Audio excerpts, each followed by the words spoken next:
Wosny Lambre is going to join us here, Ringer NBA show, part of the group chat twice a week. We'll talk game one.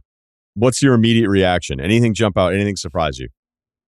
Surprise me? No, I'm not gonna lie. I hate to sound like I know everything, but I felt like I didn't believe that the Heat would be able to stop Denver's offense. I've said this many times, but it's my belief that Denver's offense is the best unit in the league. And I don't even think it's even a challenge at this point. I thought Miami, in order to win and make this competitive, they'd have to score. They're gonna have to outscore Denver, take advantage of open three-pointers. I thought some of the stuff that happened in the fourth quarter and the beginning of the fourth quarter when Jokic is in this extreme drop coverage and Lowry and Vincent are taking advantage on pull-ups. I'm like, that might be a thing. I think Hero coming back, as much as he has defensive shortcomings, playing him with Duncan Robinson, all of that off ball stuff becomes harder to guard when you have another hyper elite shooter on the floor. I think that stuff will open up things. But yeah, the game one went about as predictable as possible. They looked a little gassed. A lot of people talk about the altitude stuff, but how you combat it is if you're there for a few days already, your body becomes acclimated and it's not a big deal. But these guys got off of an excruciating game seven, or excruciating series, I should say. Game seven was pretty easy, and go right to Denver and have to play, the most insane offense in the league immediately. So I don't think everything went by the script, honestly. Did you see anything differently?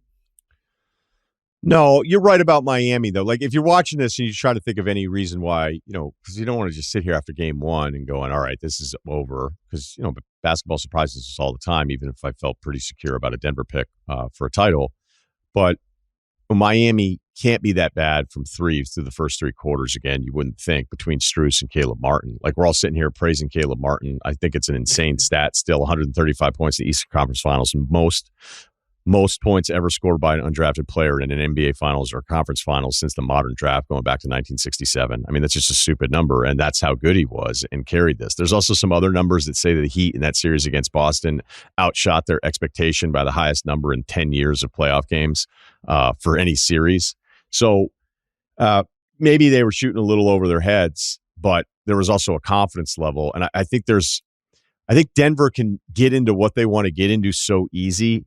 As much as we know and respect the toughness of Miami, there's probably a few moments in that first half going, dude, this is something entirely different. Because Jokic is just, everybody says cheat code all the time with all these guys, but he really is the cheat code to unlocking every single possession. I mean, that's the fascination with Denver's. You're right about their offense. Every possession when they have a bad possession, it stands out because it happens so rarely. Yeah, that's the two-man stuff with Murray was just it looked like a video game at points. Jokic just straight up not taking shots, and still, Jeff Van Gundy mentioned it, he's still dominating the game with, corny shit like really hard screens, and just hitting the open guy, right? Like, sometimes when he's in pick and roll with Murray, they're just so scared to get off of him at all. It leaves the guy wide open. And if they send any help whatsoever, when it's KCP or Michael Porter Jr. spacing on that, you can't send a third defender to help on that two-man action, right? You just got to kind of pray that your two guys can somehow get around. The guy getting screened can somehow get around a dude as wide as a freaking mountain in time to contest a dude who's an elite mid-range shooter, elite three-point shooter, elite off the dribble with those shots. And then it just becomes impossible. And then the thing that shocked me too in the first half is when they went to the zone while Jokic was on the bench, which is like, all right, this makes sense. Jeff Green is getting little easy jump hooks, and they just kind of shredded the zone in the first half in a way that kind of surprised me in the non-Jokic minutes, which if you paid attention to Denver at all this year, which I did because, pat myself on the back. I picked them to go to the championship since July. Since they signed KCP and Bruce Brown, I thought these guys were going to go to the championship. So I've been watching them closely all year. And it's just like, yeah, once they decide they're going to run their stuff, or Jokic is like, whether they double, triple, whatever, I want to score when I have to.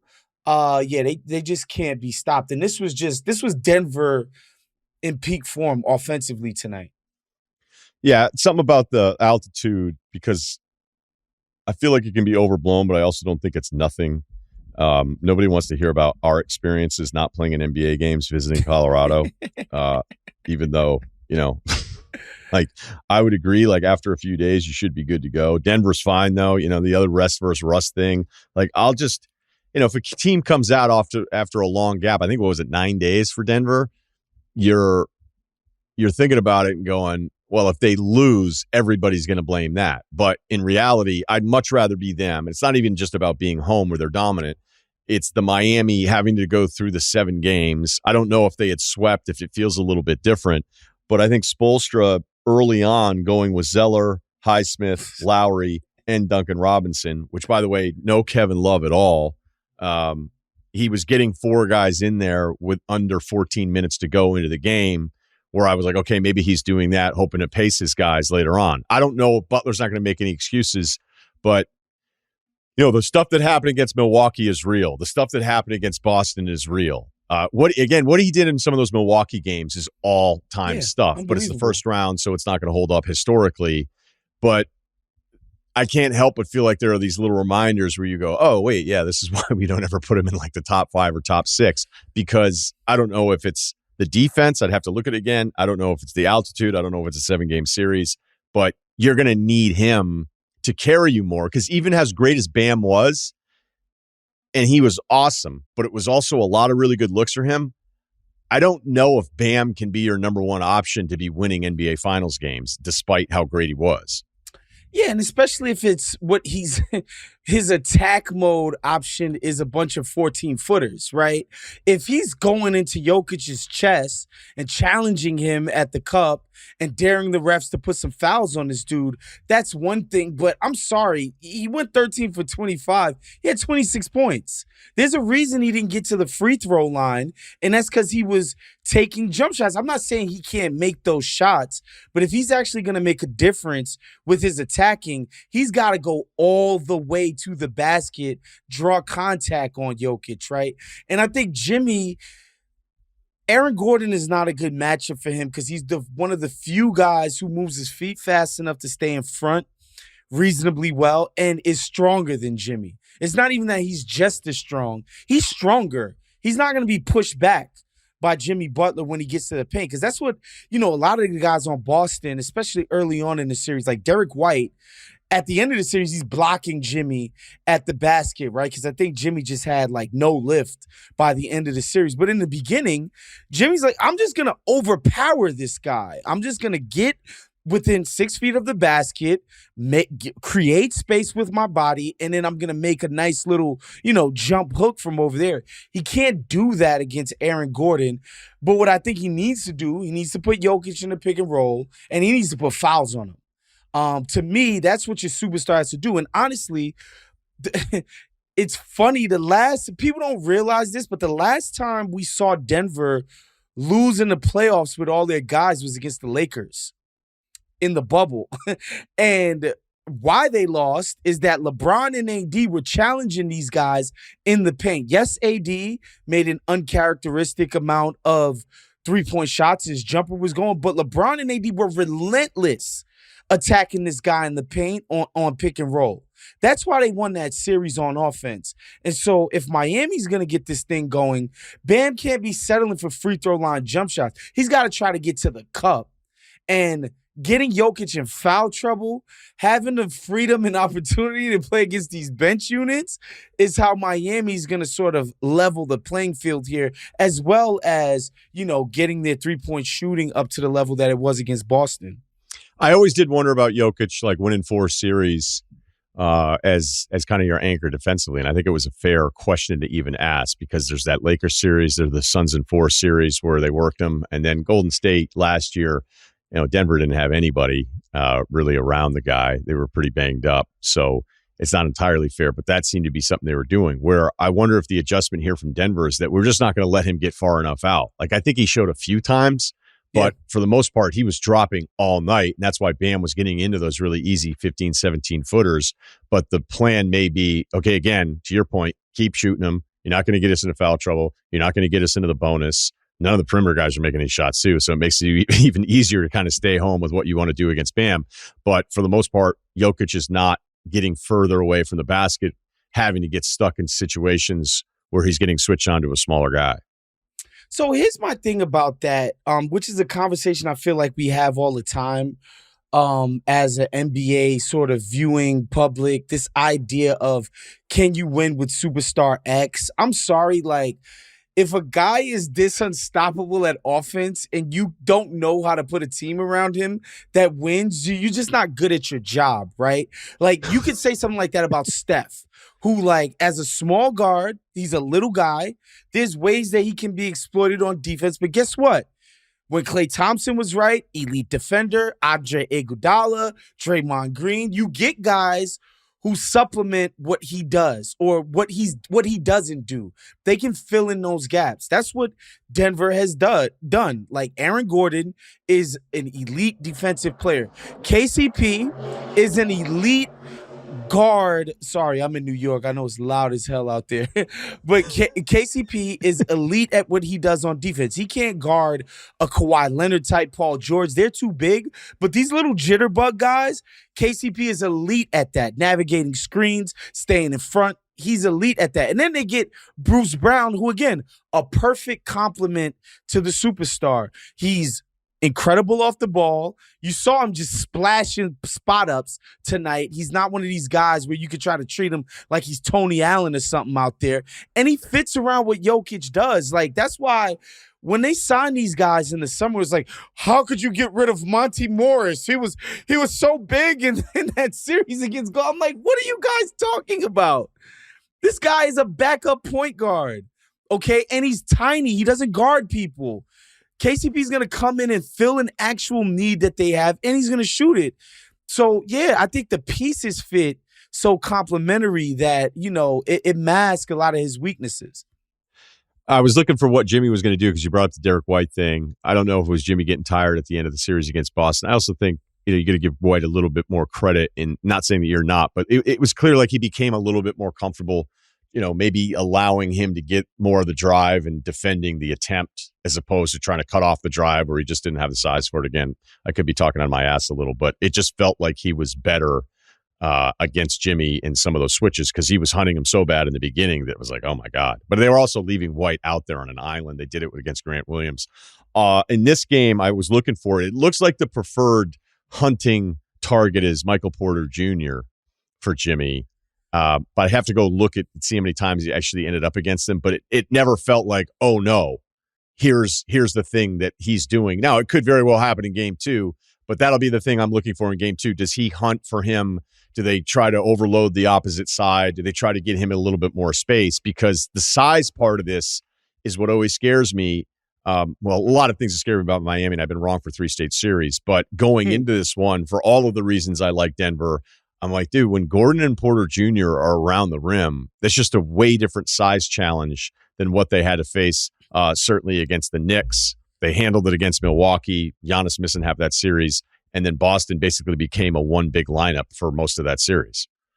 Yeah, I tend to not think that Porter Jr. is the hunt option when it comes to Jimmy's attacks, right? Because even if Jimmy's going to create a little bit of space with his strength, sort of give him that, he loves to give that forearm shiver to the dude's chest, never gets called for offensive foul somehow. I think the way you would prefer to attack Porter Jr. is with Duncan Robinson and the movement shooting stuff with Robinson and Strus, because Porter Jr. has gotten better at his effort, but he's not good at navigating screens. And Bam is an incredible screener. And I think that's where they're going to sort of make some hay going forward, is some of that Golden State stuff where Porter Jr. and even Bruce Brown and some of these other guys, when Jokić stays in the drop, right? doing that's to me is the greatest innovation of Draymond's game these past few years is when teams were just like, oh, okay, Draymond is just afraid to shoot. We're just gonna leave him completely wide open and have the guy guarding him just roam the rim. And Draymond's like, oh yeah, guess what I'm gonna do? I'm gonna set punishing screens for two of the greatest shooters in NBA history while you're chilling in the paint. So the guy that's guarding my boy is going to be basically on the floor while he's taking a wide open shot. And I think Miami, that's where they got to try to exploit Jokić and Porter Jr. is with some of that screening stuff, that off-ball stuff, and Jamal Murray as well. It's not like this guy's, John Stockton and Gary Payton or something on defense. Like, they got to put him in a bunch of those actions too. Yeah, no, Murray might be somebody, but it just felt like it just never really felt like a threat, especially when Miami's missing that many shots. If Strus is hitting 3 of them, and Caleb Martin is even close to showing, hell, we would have taken the 9-point-a-game regular season Caleb Martin tonight.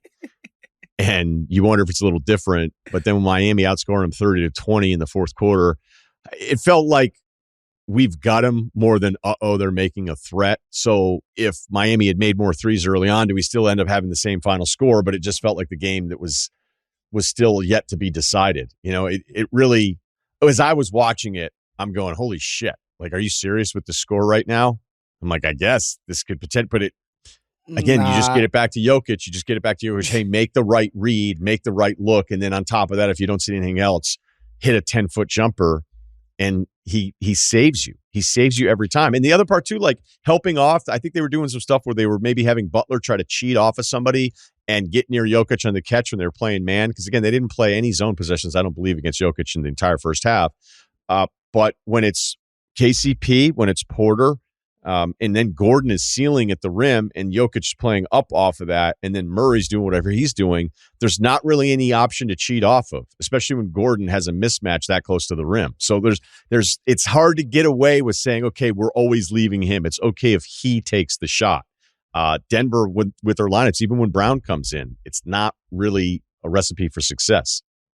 Yeah, Bruce Brown made that 3-pointer at the end of the third to put them up. I think it was like 19 points. And I'm like, okay, this is unfair, unstoppable, unmatchable. Like, what in the hell? Like, he completely swished that shot. I don't like the zone. They ended up getting a couple of stops, but if people want to go back and look at those possessions, especially early on, Jamal Murray missed a wide open 12-footer. Jokić missed basically an uncontested 10-footer. Michael Porter Jr. missed a lightly contested corner 3. These are not shots you want to concede to any offense. Even Denver, who's elite, you got to say to yourself, all right, we got to be giving up something harder than a wide open Jamal Murray inside the free throw line jump shot. I just don't think that's going to be an answer for them. I don't think Bam, one-on-one, he's going to get into foul trouble. He's going to get abused if that's the case. They got to keep sort of trying to time their doubles in a way that's unexpected, coming from angles that Jokić doesn't see, and they got to just live with the results. Yeah, it worked so well tonight, and you don't expect them to change, but you just brought up something I think is at least a worth mentioning again and kind of putting in the memory bank to see if it ends up being something they do. If they wanted to get Jokić deeper on a catch, because he's just that strong, which I think we can sometimes forget. Because as much as we all love Bam, you can see, mass versus mass. Jokić is going to win. He's going to gain the ground that he needs to get. If they said, hey, you know what? Let's try to get Bam in a foul trouble. Like Jokić, take more shots, do more post moves, like do that. Like that's another element of their offense that they didn't even bother with tonight that I think they could go to if they felt like the other guys are missing shots or getting stagnant. Yeah, there was no aggression on Jokic's part, right? He shot 8 for 12, although he did take 12 free throws, so that's basically about 18 shooting possessions right there. That's not like in an NBA Finals. That's what you want this guy. Like if it's just 18 shooting possessions, that means he's dishing it off to the open guy every single time. So again, 14 assists. Only 12 attempts, 10 of 12 from the free throw line. 2 turnovers. That's another problem when Miami's down 10 and it's about 9 minutes to go in the fourth or whatever it was, even less than that. I'm like, to come back, of course you have to score, but it has to be turnovers. That's how these big comebacks happen. Like, you have to make it so that this team can't even get an attempt up. That's how, you get the turnover, live ball, you score really quickly. That's how these comebacks happen. Denver's not going to turn the ball over when they're running offense through Jokić. So if they're up 12 in the fourth, you're toast. It's not going to happen for you. You got to stay in contact, man. You got to stay in contact. You got to hope you could put some fouls on Jokić. You got to keep them second guessing on their pick and roll coverage, which Miami was able to do, where they had Jokić and Malone being like, damn, should we drop? Should we show? Should we meet him at the level? Should we do sort of put 2 on the ball? Like, you got to keep them on the toes with that, or else Miami specifically, like, y'all, it's not going to happen for these guys. My favorite pass of the game, made it 52-37, I believe, was Jokic's 9th assist. And to kind of add another layer to this is Murray has the ball, Aaron Gordon's deep, and Jokić already knows where he's going with the basketball before he has it. Like, think about it. He knew the pass he was making, and it wasn't just, hey, swing it to the corner, or, the help came in off the weak side, so, the ball needs to end up over there if it's the right shooter. Like some of the stuff that's actually pretty easy and pretty predictable reads. This was a, like, V-pass pattern where it came from the right block extended to Jokić at the free throw line to right back into the restricted area. And the pass has already happened. Then he had the Jeff Green cut on the baseline where that was crazy. Right. And the great thing about that pass is that he actually, like, changed his arm angle like a quarterback trying to get the ball through the line of scrimmage with guys reaching up, defensive linemen. He's 6'10", and it's funny because getting ready for the draft, you start to appreciate NBA players so much. Because you see certain That's how drives. I feel watching March Madness. Right. Like, prepping for the draft, I'm like, oh my God, like, the NBA guys are awesome, because there's so many times, like, I was watching one player, I go, this guy just did 3 things in the last 5 minutes that I won't see an NBA player do all season long. Like, this is crazy. But then for Jokić, who can get away with probably throwing over the top of anybody, will actually still change the pass angle despite his size advantage if he thinks it's a better catch. And that plays behind him. He turns. He kind of knows. I think he knows, like, all right, is Jeff Green going to cut? All right, Green's smart enough to know to cut weak side on this whole deal. But it's just, I'm happy. I'm happy for Jokić. I'm, depending on how this goes, I've said it from, the Western Conference playoff thing, is that when you're this good, I want you to have a ring so people can shut the fuck up about you. Yeah, I'm happy too, because the reason why I thought Denver was going to be incredible this year was watching them get their asses kicked up and down the court by Golden State last year. And I'm watching this game because I'm like, first of all, why in the hell would this series be going 5 games? And second of all, like, who the hell is playing for Denver, right? Like, this is kind of a joke. Then I watched the games, and Draymond Green, Kevon Looney, these are guys who are excellent one-on-one post defenders.